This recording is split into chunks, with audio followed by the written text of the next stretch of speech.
Hello everybody and welcome to week 3 of the Bloodborne Chronicles videos. When you last left me, I was at the end of a long run that took me quite a while, involved killing some hunters, and I built up a fair amount of souls, and I decided I had enough. So week 3 sees me starting again, and for the start of that run I find myself faced with some werewolves. Now this is the point where I started to wonder if I was actually playing the right game. See, thing is, as I've explained before, I'm not particularly good with horror. There's typical genres of horror: the dark corridors, the dark corners, the creepy sounds, the jump scares, the stereotypical horror beasts, and werewolves being one of them. I really just am not keen on them. I should have probably known, having seen the creatures that come along, the people hunting with the pitchforks with their Team Wolfy kind of half beastie faces, but I kind of hadn't really thought about it too much. And let's face it, this game is about beast blood by the looks of it. It's about people transforming into wolves, into beasts. Second boss, if you see my other video, it involves a fair amount of werewolf action. So who knows, am I playing the right game? I really didn't know at this point. I started and I was already creeping around terrified, facing off against two werewolves. Now I've got to confess, I haven't actually taken any werewolves on in one-to-one fair combat up to this point. When I've ever come across them, I've managed to lure them to a doorway where they can't get through, and then I can whack them in the face and they can't really do a lot. Bad dog, get down. You can't get me, but I can cut your face off. Here I didn't have a choice, and I had to take two of them on, and thankfully I managed to do it.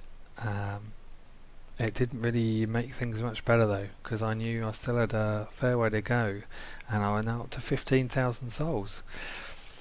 And I was starting to think I didn't want to find out what was around the corner. And after a fair amount of creeping about, I found out that what was around the corner was a rather nasty little jump scare. Thanks from software.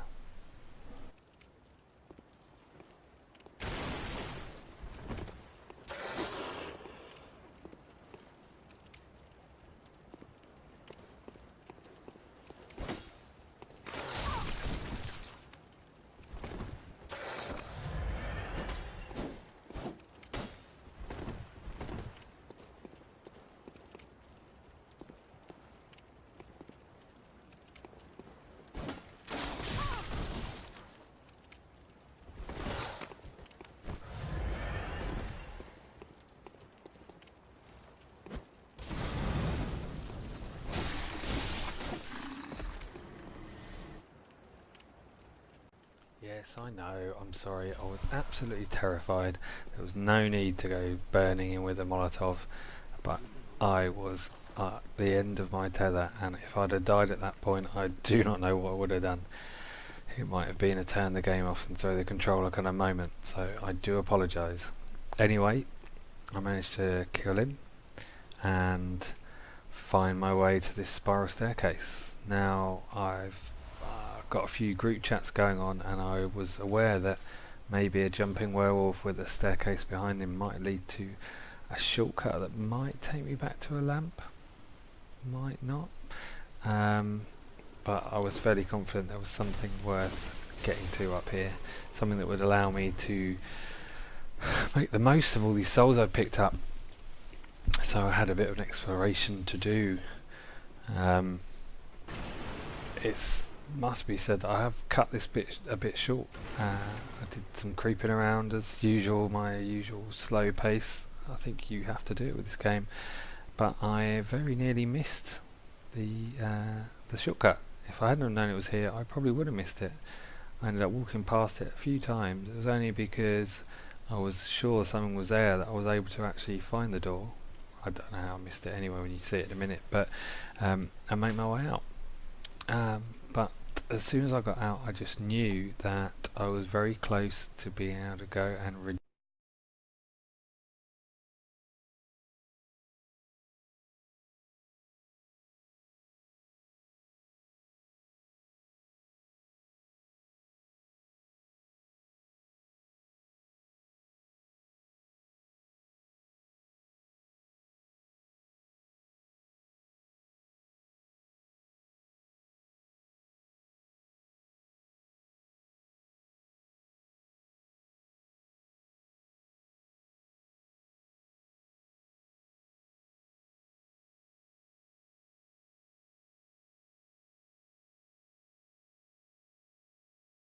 So I went down to the cathedral ward and I went down a route that I believed was worth exploring.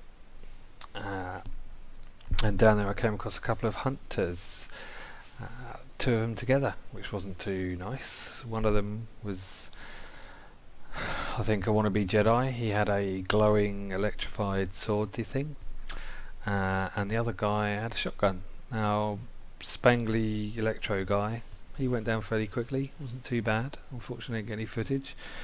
Our shotgun guy was a nightmare. It took me nearly an hour to keep going back, rinsing, repeating, and actually taking him out. But eventually I did, and then I went and explored a few other little corners of the cathedral ward, and managed to unlock our last few bits before I got to the place where I believe that boss to be. And from that point I had to make the call that it was time to go down and face the old Yharnam boss, which I did. I went back down and beat him in about 5 or 6 attempts. I've got another video showing what I did there, but basically tactics wise it seems to be the same as for the other boss I face, which is try and get close, stay close and stay behind them. Hopefully that will continue with the way the bosses are, and then I shouldn't struggle too much, but I get the feeling this game will mix it up and will make life difficult for me, and it won't be as simple as that. But for him it wasn't too bad, and it was a good sense of satisfaction beating him. And then I knew it was time to come back to the cathedral ward and take on the boss. Only when I got back to the cathedral I found that there was an extra doorway open up, and it was time to go and see where that led. Another little avenue on this very complicated map that we have. So this new area was rather interesting. It's basically a high-rise tower full of angry, gun-wielding old dudes in wheelchairs, all out to get me with murderous intent. It got me wondering if it was maybe an early branch of UKIP, and it was their anti-immigration policy being enforced in a way that maybe Nigel Farage and his lot can't do today, which is old folks barring the doors with Gatling guns. I don't know, but it was certainly an interesting place to visit, and yet another example of the brilliant character design in this game. I mean, you know, all the guys are out to kill me. For one reason or other, they're trying to kill me. But some of them you kind of feel a bit bad about killing. You've got the crows, the wounded, hideous crows that bark at you, and you kind of feel a bit sorry for them. I mean, something really bad must have happened to them to put them in the state. And it's kind of the same when you've got little old people in wheelchairs wheeling their way up to you. I mean, yeah, sure, they may want to kill you. That's what they're there to do. Everyone here seems to want to kill me. But when it comes to killing an old person in a wheelchair, it kind of just seems a bit wrong. And you know, you've got to do it. You know, it's only a game, but you know, it's a tough little challenge. And the old people in here are fucking bastards. I mean, this guy, one shot straight off the edge. And to be fair, after that I didn't have too much problem going and trying to dispatch the rest of them. Well, I say I don't have too much trouble, but I mean, morally I didn't have too much trouble. Obviously, me being me, I died a fair bit and ended up having to sneak up on them and hope they didn't hear me so I could dispatch them quickly before they could turn their wicked little guns on me with their wicked little masks and their horrible attitudes to the youth of today and their immigration policy, which means all outsiders should be shot on sight. Anyway, I carried on up the tower and things soon got even creepier with the little old dudes.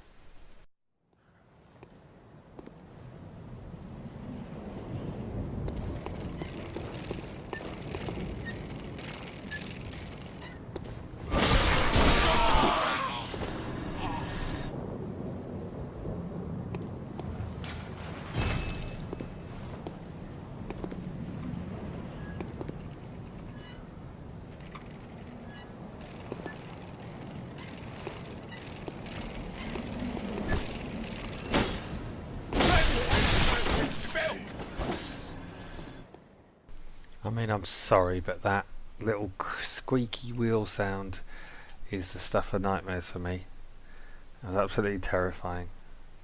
Still, I managed to dispatch them all, and at the end, I even managed to leave one floating around in this kind of creepy floaty way, like he just didn't want to go. Maybe this was a great ancestor of Nigel Farage. Who knows? Still, once they were all down, I then had to enter the belly of this hideous tower, down and down, with rickety walkways, hidden drops, nasty little traps. To be honest, it was a bit of a ball ache, this bit. Camera angles really did get in the way.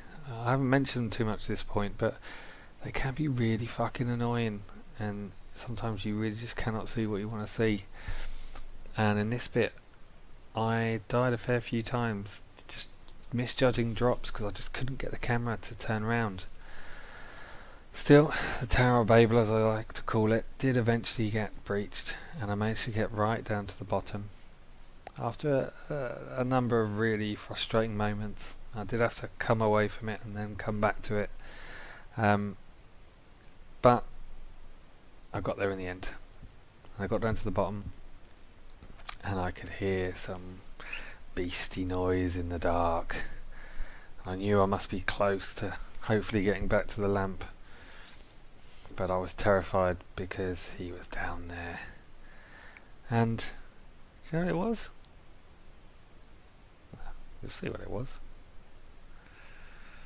Yes. Yeah, that's right. There's another werewolf. Only not just any old werewolf. No, you fought your way through the wheelchairy old men, and they all shot at you, and you worked your way down through the tower of trial and error. And then they just throw in a little werewolf down the bottom when you're in a locked room. Oh no, not just any old one. He throws fireballs at you. So not only am I sitting here terrified of the fact it's a werewolf, but I've also got him throwing fireballs at me and taking quite a bit of health.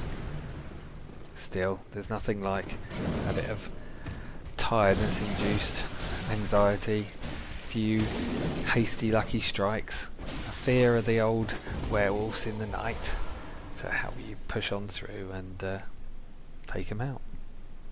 And take him out's what I did, but I was pretty terrified by this point and very tired too. And after rolling into a few walls pointlessly and not really getting anywhere, I decided it was probably a good point to call it a night and call it the end of the week. I hope you've enjoyed seeing my third week's progress, and I hope you'll join me for week 4, where I'll carry on, hopefully get back to the lamp, and then maybe go and try and take on boss 4 and move myself on.